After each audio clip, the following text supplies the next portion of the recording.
Assalamualaikum warahmatullahi wabarakatuh. Assalatu wassalamu ala rasulillah wa ala alihi wa ashabihi wa man tabi'ahum bi ihsanin ila yaumiddin amma ba'du. Para santri sekalian yang semoga senantiasa dirahmati Allah Subhanahu wa taala. Alhamdulillah, pada pertemuan lalu kita sudah melakukan evaluasi untuk pembahasan kita sebelumnya, yakni tentang pola pewarisan sifat berdasarkan hukum Mendel. Pada pertemuan ini kita akan melanjutkan pembahasan kita di bab baru, yakni kita akan membahas tentang pola-pola pewarisan sifat atau pola-pola hereditas pautan. Setelah mempelajari video pembelajaran ini, diharapkan kepada antum peserta didik dapat memahami dan menjelaskan peristiwa pautan gen pada makhluk hidup, dapat memahami dan menjelaskan peristiwa determinasi seks atau penentuan jenis kelamin pada makhluk hidup, dan juga dapat memahami beberapa contoh peristiwa pautan seks pada makhluk hidup. Mengapa kita bisa memiliki ciri atau sifat yang mirip bahkan sama dengan orang tua kita? Setiap gen yang ada dalam tubuh kita membawa materi genetik yang diwariskan dari induk kepada keturunannya. Pada proses terjadinya pewarisan sifat atau hereditas tersebut, terdapat pola-pola dalam mewariskannya. Sebagaimana yang telah kita pelajari pada pertemuan sebelumnya, terdapat pola pewarisan sifat hukum Mendel dan pola pewarisan sifat yang disebut dengan penyimpangan semu hukum Mendel. Dan ada juga pola-pola hereditas pautan yang akan kita bahas pada pertemuan ini. Apa itu pola-pola hereditas pautan? Pola hereditas pautan adalah beberapa pola hereditas pewarisan sifat di mana beberapa gen saling terpaut, membentuk suatu sifat tertentu yang menyimpang dari keadaan normal. Ada beberapa pola hereditas pautan. Yang pertama adalah pautan gen atau gen linkage, ada pautan seks, ada pindah silang atau crossing over, ada gagal berpisah atau non-disjunction, dan ada gen letal. Nah, baiklah, pada pertemuan ini kita akan membahas pautan gen dan pautan seks. Pautan gen. Pautan gen atau gen linkage adalah gen-gen yang saling terpaut dikarenakan berada dalam satu kromosom homolog yang sama dan letaknya saling berdekatan. Jadi gen di dalam kromosom itu terletak pada lokus, ya. Nah, jadi ini adalah lokus di mana gen berada. Ketika gen yang berada di dalam lokus yang berdekatan, ya, di mana gen tersebut adalah pembawa dua sifat beda berdekatan, maka kemungkinan besar gen tersebut bisa terpaut satu sama lainnya. Sedangkan ketika gen berada pada kromosom yang berbeda, ya, karena berjauhan maka tidak mungkin terpaut. Begitu juga dengan gen yang berada dalam kromosom yang sama namun berjauhan, itu juga tidak terpaut. Nah, akibat adanya gen-gen yang saling terpaut karena terletak pada lokus yang saling berdekatan ini dapat menyebabkan tidak dapat terpisahnya gen-gen tersebut pada saat pembentukan gamet. Ingat ya, hukum pertama Mendel. Pada pembentukan gamet, maka gen-gen dapat memisah secara bebas atau segregasi bebas dalam membentuk gamet. Itu adalah hukum pertama Mendel. Nah, adanya pautan gen ini dapat menyimpang, ya, dari hukum pertama Mendel ini. Contoh, pautan gen pada lalat buah atau Drosophila melanogaster, di mana terdapat dua sifat beda, yakni sayap dan abdomen. Abdomen itu adalah daerah dada, ya, pada serangga. Terdapat gen dominan sayap panjang, ya, gen resesif sayap pendek, dan ada gen dominan A abdomen lebar dan gen resesif A abdomen sempit. Itu disilangkan antara sayap panjang abdomen lebar dengan sayap pendek abdomen sempit. Ya, jadi ada homozigot dominan dan homozigot resesif. Disilangkan, nanti diperoleh gamet V dominan A dominan yang kemudian disilangkan dengan V resesif A resesif, menghasilkan keturunan pertama heterozigot, ya. Jadi ada V besar V kecil, A besar, A kecil, ya. kemudian disilangkan sesamanya, ya, sesama heterozigotnya. Seharusnya, ya, ketika disilangkan sesama heterozigot ini, maka gamet-gamet, ya, yang akan terbentuk, ya, pada pembentukan gamet itu adalah V besar, ya, A besar, kemudian V besar A kecil, V kecil A besar, dan V kecil A kecil. Ada 4 gamet yang terbentuk dari setiap induk. Namun karena adanya pautan gen, jadi gen V besar dan A besar ini saling terpaut, tidak bisa terpisah, ya.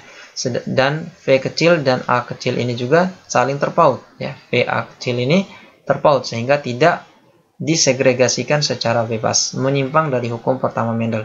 Akibatnya tidak 4 gamet lagi yang terbentuk, tapi hanya 2 gamet, ya. V A dominan, V A resesif.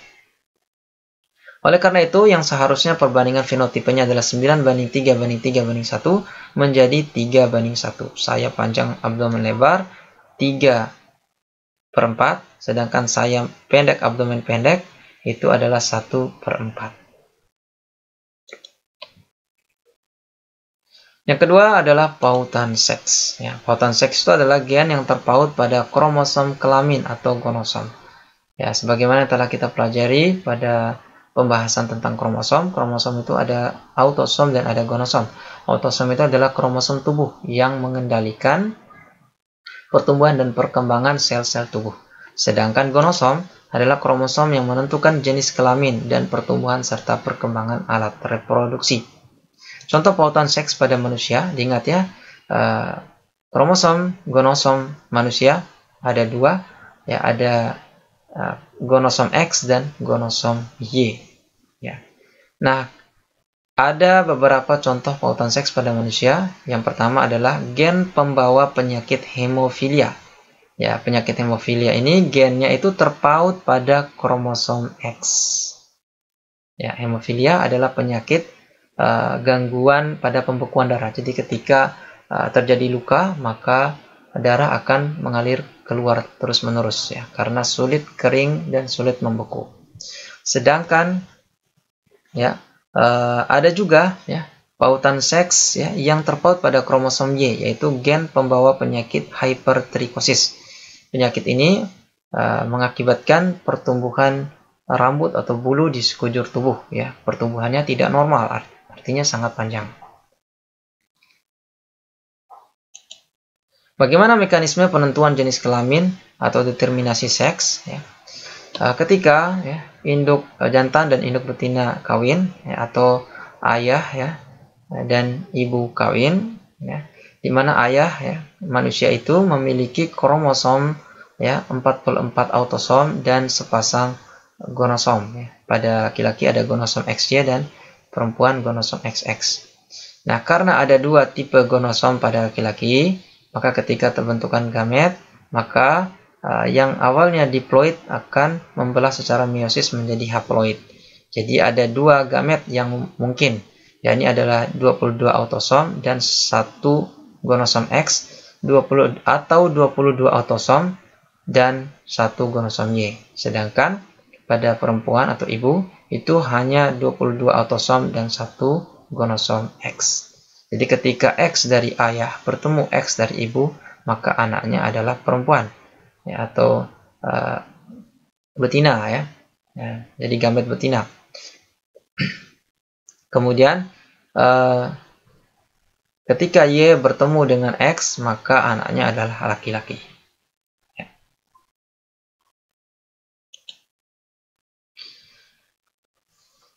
Nah, manusia adalah contoh dari tipe penentuan jenis kelamin tipe XY. Ya, contoh lainnya adalah lalat buah, ada mamalia, ya, hewan mamalia, tumbuhan, dan lain-lain. Nah, ada juga tipe lainnya seperti pada belalang dan kutu daun, yaitu tipe XO. Kemudian ada tipe ZW pada unggas, kupu-kupu, ikan, dan ada juga tipe haplodiploid seperti penentuan jenis kelamin pada lebah madu. Sebelum kita membahas lebih dalam lagi tentang pautan seks, kita akan membahas terlebih dahulu bagaimana penentuan jenis kelamin dari setiap tipe tadi. Tipe XY yaitu terdapat pada lalat buah, manusia, hewan mamalia, tumbuhan, di mana tipe X ini memiliki dua macam kromosom yaitu kromosom X dan kromosom Y. Di mana karyotipe betinanya adalah homogametik XX, sedangkan jantannya adalah XY, ya, heterogametik. Contoh pada lalat buah Drosophila melanogaster memiliki 8 kromosom, ya, artinya 3 pasang autosom dan sepasang gonosom. Ya. Pada betina gonosom XX, ya, sedangkan pada jantan gonosom XY. Ya, ketika disilangkan antara jantan dan betina, maka gamet yang terbentuk dari betina adalah kromosom X, sedangkan dari jantan adalah kromosom XY. Ketika X ketemu X, maka betina, ketika X ketemu Y, maka jantan. Oleh karena itu, ya, baik pada manusia, lalat buah, hewan mamalia, dan tumbuhan yang merupakan tipe XY, penentu jenis kelaminnya, qadarullah, adalah dari laki-laki. Ya, dari laki-laki. Kemudian, selain tipe XY ada tipe XO, contohnya adalah belalang dan kutu daun, di mana karyotipe betinanya adalah homogametik XX, sedangkan karyotipe jantannya adalah XO. XO ini, O ini artinya tidak ada pasangan gonosomnya, artinya satu gonosom X pada pada jantan, sedangkan pada betina ada 2 kromosom X. Jadi kromosom sel betina lebih banyak daripada jantan. Nah, ketika X dari jantan ketemu dengan X betina, maka betina, ya, anaknya betina. Jika tidak ada kromosom di dalam sel gamet jantan bertemu dengan kromosom X, ya, dari sel gamet betina, maka anaknya adalah jantan. Ya, jadi OX jantan, XX betina. Adapun tipe ZW, ya, contohnya pada unggas, kupu-kupu, ikan, karyotipe betinanya adalah heterogametik ZW, sedangkan karyotipe jantannya adalah homogametik ZZ. Penggunaan huruf ZW ini agar menandakan lawan dari XY. Jika XY jantannya yang heterogametik XY, maka pada tipe ZW betinanya yang heterogametik ZW. Jadi penentu jenis kelamin itu qadarullah itu ada pada betinanya, bukan ada pada jantannya. Ya, tidak seperti manusia, ya. Ya, penentu jenis kelaminnya ada pada laki-laki kalau pada manusia. Sedangkan pada unggas, ayam, itu penentu jenis kelaminnya ada pada betinanya. Ketika Z ketemu Z, maka jantan. Ketika W bertemu Z, maka betina.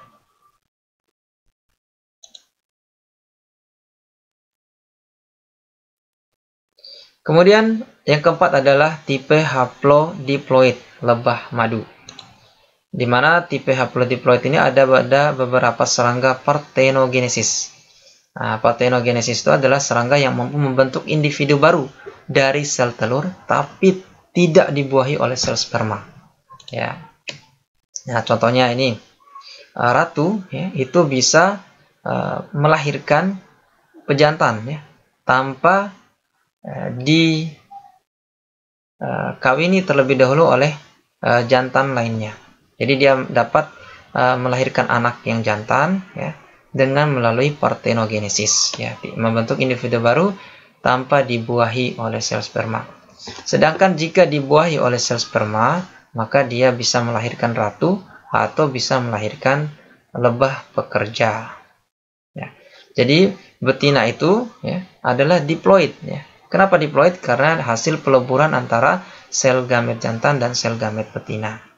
Sedangkan yang jantan itu adalah haploid, ya, karena tidak dibuahi oleh sel sperma. Ya. Jadi ratu dan pekerja ini adalah betina, ya, karena dibuahi, sedangkan jantan itu adalah haploid, ya, karena tidak dibuahi.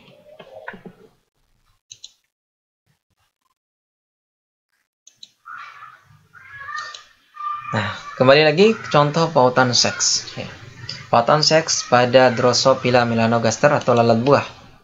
Ya, ketika gen mata merah ini terpaut ke kromosom X atau gonosom X. Diingat ya. Jadi gen mata merah pada lalat buah itu terpaut pada kromosom X, sedangkan kromosom Y tidak membawa warna mata merah pada lalat buah. Ketika disilangkan, maka gametnya seperti ini, ya. Kemudian dikawinkan, ya. Maka keturunan pertama adalah 50% betina mata merah dan 50% jantan mata merah. Ketika disilangkan sesamanya, ya, mata merah dengan mata merah ini, maka terbentuk 4 kemungkinan keturunan kedua, yakni betina mata merah, jantan mata merah, betina mata merah, dan jantan mata putih. Ya. Nah, gen mata merah terpaut kromosom X, ya, sehingga lalat buah mata putih pasti berkelamin jantan. Ya, jadi tidak ada lalat buah mata putih yang berkelamin betina. Kenapa? Karena gen mata merah ini terpaut oleh kromosom X. Ya. Kemudian pautan seks pada ayam tipe ZW. Ya. Misalkan ini bulu blorok, ya, artinya belang-belang, ya, putih hitam, kemudian kawin dengan polos. Ya. Jadi di mana gen blorok ini itu terpaut dengan gen Z, ya, atau gonosom Z. Ya. Ketika gametnya adalah ini, dan 50% anak pertamanya adalah jantan blorok, ya, keturunan pertamanya adalah jantan blorok, dan 50%-nya betina polos. Ketika disilangkan sesamanya, maka ada 4 kemungkinan anak, ini jantan blorok, betina blorok, jantan polos, dan betina polos. Gen bulu blorok B besar ini terpaut kromosom Z, sehingga dapat memperoleh baik jantan maupun betina berbulu polos maupun berbulu blorok. Ya, jadi 25%, 25%, 25%, 25%.